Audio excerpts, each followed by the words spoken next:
There are a large number of non-US companies that trade their securities on a US exchange. Now, this could be an exclusive listing, could be a primary listing, a secondary listing, could be in the form of regular shares, it could be ADRs.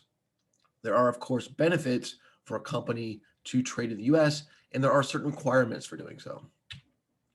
The US market is arguably the largest, most liquid, highest volume market on the planet.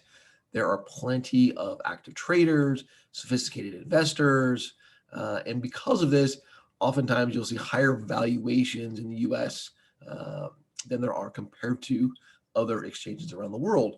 Now, in terms of foreign companies, there are, of course, plenty of companies out there that are headquartered, in some place outside the United States, but not really deemed to be, foreign private issuers. They're deemed to be domestic issuers, and this is largely determined by the shareholder base. So most of the holders of the securities are in the U.S. It leads us to believe it's a U.S. company. If the actual operations happen in the U.S., despite being headquartered somewhere else, that's something else.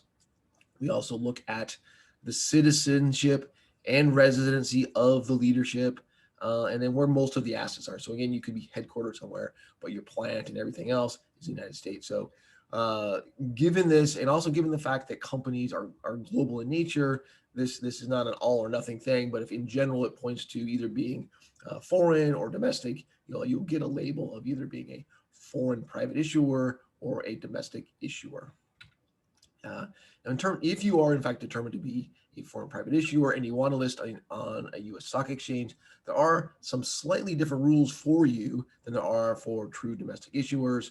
You have the option of using international accounting standards instead of U.S. GAAP.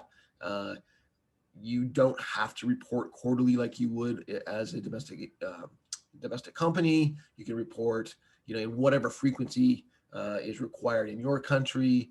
In terms of compensation of leadership, you can just kind of give a total number as opposed to saying giving the actual amount for each person.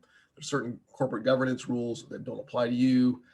There's certain rules in terms of how independent your board is, and there's certain shareholder requirements that aren't there for you as a foreign private issuer.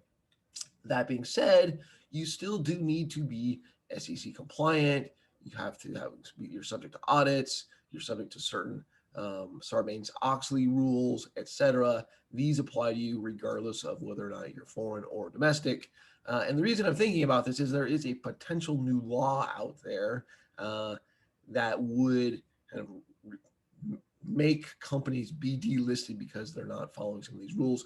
I'll go into kind of this new law and its history on a subsequent video. Anyway, I hope that was useful. Thanks so much for listening.